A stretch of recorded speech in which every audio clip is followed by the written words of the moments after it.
अगले सीन में एलिटेस सोच रही होती हैं कि उसकी मरी हुई बहन, क्या मैं मरने वाली हूँ। फिर वो उस नोवेल को दोबारा पढ़ती हैं जिसमें प्रिंस कहता है कि मेरी छोटी बहन एलिटे रोडेलाइन मर चुकी हैं। एक बंद डंजन था गिलेटे के कैसल में, मेरे सिस्टर फिसल गई और उसमें गिर गया और इस तरह, और वो आगे कुछ नहीं बोल पाता है। एलिटे सोचने लगती हैं कि तो यही मेरा भविष्य है। फिर वो नोवेल को उठाते हुए सोचती हैं कि मैं बस यहाँ पर बैठे नहीं रहूंगी और अपने मरने का इंतज़ार करूंगी। इस नोवेल के हर चीज़ को पता लगाकर मैं एक सॉल्यूशन का पता लगा सकती हूँ। मैं इसके हर शब्द को पढ़ूंगी और जीऊंगी। अगले सीन में सुबह हो जाता है लेकिन उन्हें कुछ भी नहीं मिला होता है, जबकि उन्होंने नोवेल को काफ़ी बार पढ़ा होता है। फिर वो अपने कॉम्बैक्ट के स्किल को देखती हैं और उसमें से कॉम्बैक्ट एबिलिटी को चूज़ कर लेती हैं। वो सोचती हैं कि मैंने अपना मन बना लिया है। उस बुक को बार बार पढ़ने के बाद हीलर्स इस दुनिया में काफ़ी ज़्यादा कम हैं। नोवेल में जो प्रोटैगनिस्ट है उसको काफ़ी ज़्यादा दिक्कत होती है क्योंकि उसे एक अच्छा हीलर नहीं मिल पाता है। इसलिए फिर वो कहती हैं कि मैं एक हीलर बनूंगी। सिस्टम कहता है कि आपने सोल ऑफ लेजेंडरी सेंट को चूज किया और फिर वो उन्हें डिवाइन पावर देने लगता है। तभी वो कहता है कि डिवाइन पावर नहीं मिल पाया, उससे पहले एक क्वेस्ट को कीजिए। अगले सीन में हम एलिटे को एक जगह की साफ सफाई करते हुए देखते हैं। फिर हमें उसी क्वेस्ट को दिखाया जाता है जिसमें लिखा हुआ होता है कि 1000 दिन तक मॉर्निंग प्रेयर करना पूरे अपने दिल और आत्मा के साथ 5 से 7 बजे के बीच में कोई भी मंदिर या फिर पूजा करने की जगह पर, और हर दिन बस एक ही प्रेयर किया जा सकता है। और अगर 3 दिन तक लगातार प्रेयर ना किया गया तो जो प्रेयर का काउंट है वो रीसेट हो जाएगा। हमें बताया जाता है कि ये जगह गिलेटे के कासल का एक छोड़ा हुआ पूजा करने का जगह होता है। फिर वो अपने दोनों हाथों को जोड़कर पूजा करने के लिए तैयार होती हैं लेकिन उन्हें समझ में नहीं आता है कि वो पूजा कैसे चालू करे क्योंकि वो अपने पिछले ज़िंदगी में इतना ज़्यादा पूजा नहीं करती थी। वो कहती हैं कि मैंने कोशिश की लेकिन मैं तो भगवानों पे मानती ही नहीं हूँ। फिर उन्हें याद आता है लॉर्ड बुरेयो के बारे में। फिर वो कहने लगती हैं कि डियर गॉड ऑफ ट्रांसफिगरेशन बुरेयू, प्लीज़ मुझे डिवाइन पावर दीजिए। फिर उनका प्रोग्रेस 5% होता है। वो ट्रांसमिग्रेशन के गॉड्स को टीएम गॉड्स बुलाती हैं और कहती हैं कि टीएम गॉड्स, क्यों आपने मुझे इस जगह पे भेजा है। मैं बस एक आम सी व्यक्ति थी जो कि अपने दिन को खुशी से बिता रही थी। वो कहती हैं कि टीएम गॉड्स सुनिए, मैं अभी भी गुस्सा हूँ अपने अंकल और आंटी पे मेरे फैमिली के घर को बेचने के लिए और मेरे फादर और मदर के डेथ बेनिफिट्स को लेने के लिए। और उतना नहीं, उन्होंने मैं जब बाहर चले गई तब भी मुझे परेशान करना नहीं छोड़ा। उन्होंने मेरे सारे पैसे को ले लिया और मुझे हर हफ्ते और पैसा भी मांगते थे।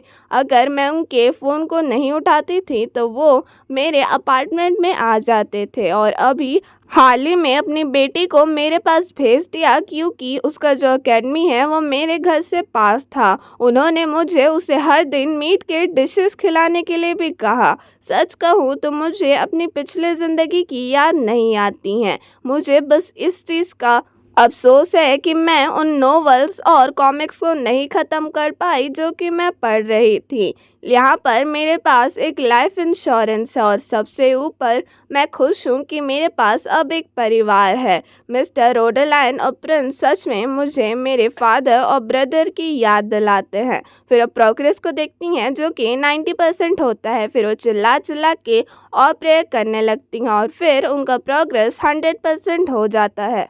तभी उनके सामने बहुत सारे मैसेजेस आने लगते हैं। सिस्टम बताता है कि कुछ टीएम गॉड्स आपके प्रेयर के ऊपर जवाब दे रहे हैं। ये सुनने के बाद वो सोचते हैं कि टीएम गॉड्स मुझसे बात कर सकते हैं।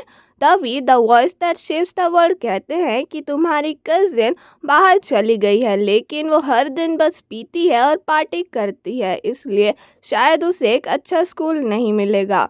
तुम्हारे अंकल ने अपने सारे पैसों को स्टॉक्स में लगा दिया था जो कि उन्हें एक दोस्त ने बताया था, लेकिन वो फर्जी निकला, इसलिए उन्होंने अपने सारे पैसों को खो दिया और अभी वो काफ़ी दुख में हैं। तुम्हारी आंटी ने इस स्टॉक को दूसरे लोगों को भी बताया था और उनके भी पैसे लिए थे इन्वेस्ट करने के लिए, इसलिए उन्हें अभी फ्रॉड के लिए पकड़ा गया है।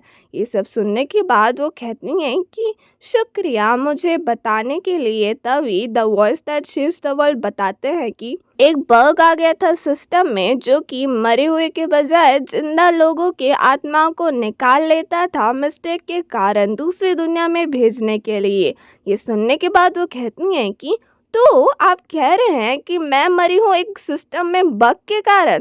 तो फिर जो सिस्टम है वो बताने लगता है कि the voice that shapes the world को काफ़ी डर लग रहा है तुम्हारे रिएक्शन को देखकर, और इसलिए वो आइस ओवरसीइंग ऑल चाओस के लिए ढूंढ रहे हैं। The voice that shapes the world the ice overseeing all chaos पे हर चीज़ के लिए इल्ज़ाम लगाते हैं और कहते हैं कि वो इडियट उन्हें रिपोर्ट करे। The ice overseeing all chaos कहीं पर छुप के बैठ जाते हैं। फिर एलिटे कहती हैं कि छोड़ो, क्योंकि मैं पहले ही मर चुकी हूँ तो मैं आपको मुझे अपनी पिछली ज़िंदगी में भेजने के लिए नहीं कहूँगी, लेकिन शायद आप मेरे इस 1000 दिन के प्रेयर को स्किप कर सकते हैं। तो फिर सिस्टम बताता है कि इसके लिए काफ़ी सारे पैसे की ज़रूरत होगी। फिर वो कहती हैं कि तो फिर क्या आप मुझे काफ़ी ज़्यादा ताकतवर बना सकते हैं ताकि मैं फाइनल बॉस से लड़ सकूं? तब ये सिस्टम बताता है कि the voice that shapes the world ने एक डिसीजन लिया है। तुम्हें स्ट्रॉन्ग बनाने के बदले तुम्हें उनसे बार बार प्रे करना पड़ेगा। ये सुनने के बाद एलिटे कहती हैं कि ठीक है, वैसे भी आप इस दुनिया के क्रिएटर हैं। ये सुनने के बाद the voice that shapes the world कहते हैं कि क्या तुम उनके ऑफर को एक्सेप्ट करोगी? तो फिर एलिटे कहती है कि हाँ ठीक है। फिर the voice that shapes the world हंसते हैं और कहते हैं कि तुम उनकी पहली फॉलोअर हो। ये सुनने के बाद एलिटे के ऊपर एक रोशनी आ जाती है और सिस्टम बोलने लगता है कि तुमने सरंत्रा के कॉन्टिनेंट में एक नया religion the voice that shapes the world की शुरुआत की है। Voice that shapes the world के पहले फॉलोअर की तरह तुम्हें the voice that shapes the world का प्यार और the voice that shapes the world का फेवर मिला है। The voice that shapes the world का प्यार से उनका जो डिवाइन स्किल का लेवल है वो 10 पे हो जाता है और उनके फेवर से वो अपने एडवांस डिवाइन स्किल्स का भी इस्तेमाल कर सकती हैं। ये सारी चीज़ें उन्हें डिवाइन पावर मिलने के बाद लगेंगी। ये सुनने के बाद वो काफ़ी ज़्यादा खुश हो जाती हैं और कहती हैं कि मुझे आप पे भरोसा है लॉर्ड वॉइस। अगले सीन में हम काउंटेस सैंड्रा को देखते हैं जो कि उसी पोशन को लगाती हैं और उन्हें ये काफ़ी ज़्यादा अच्छा लगता है। तभी उनकी बेटी बियांका कहती है कि आप इतने ज़्यादा खोई हुई हैं अपने चेहरे के साथ कि आपने उन सारी चीज़ों को मिस कर दिया जो कि मैंने कहा। तो फिर काउंटेस कहती हैं कि ये सच नहीं है डार्लिंग, हम लोग कहाँ पर थे? तो बियांका कहती हैं कि हम लोग हाउस गिलेटर की किस्मत के बारे में बात कर रहे थे। मुझे विश्वास है कि मेरे ग्रैंडफादर इस परिवार के आखिरी ग्रेट सॉर्ट्समैन थे। मेरे अनटैलेंटेड और बेवकूफ़ भाई को दूसरा काउंट बनाना हमें बस नीचे ही गिराएगा। तो मुझे लगता है कि काफ़ी ज़्यादा समझदारी की बात होगी अगर मैं फैमिली की हेड बन जाऊं और फिर एक नाइट से शादी करके उसे अपने परिवार में ले आऊं। तभी वहाँ पर लेडी इसेला आती हैं। उनके साथ लाइव डेजर्ट को देखकर बियांका शॉक हो जाती हैं। इसेला बताती हैं कि ये एप्पल सूप है जो कि रोडेलाइन की बेटी ने बनाया है। वो काफ़ी ज़्यादा अच्छी है डेजर्ट्स बनाने में और मैं उसे अपने अंदर करने का सोच रही हूँ माय लेडी। तभी काउंटेस उस डेजर्ट को खाती है और उन्हें ये काफ़ी ज़्यादा अच्छा लगता है और फिर वो उस ब्यूटी पोशन के बारे में बात करने लगती हैं कि कैसे रोडेलाइन ने उन्हें ये दिया है। ये सुनने के बाद बियांको को थोड़ा अजीब लगता है कि रोडेलाइन कब से ब्यूटी के पोशंस बनाने लगे। तभी इसेला कहती हैं कि मिस्टर रोडेलाइन ने नौकरों को भी कुछ अच्छे क्वालिटी के साबुन दिए हैं। वो काफ़ी ज़्यादा गर्व महसूस कर रहे हैं कि उनकी बेटी ने ये सब बनाया है। ये सुनने के बाद बियांका खुश होते हुए कहती है कि सेला एल्केमिस्ट की बेटी वो अभी कहाँ पर है। अब आपको क्या लगता है एलिटे और बियांका के बीच में कैसा रिलेशन होगा? जल्दी जल्दी कमेंट करके बताइए, क्योंकि जो भी सही बोलेगा मैं उसके कमेंट को पिन करूँगी। तो इसी के साथ हमारे चैप्टर से पे ख़त्म होते हैं। अगर आपको वीडियो अच्छी लगी होगी तो लाइक कमेंट सब्सक्राइब से ज़रूर कीजिएगा and thank you for watching.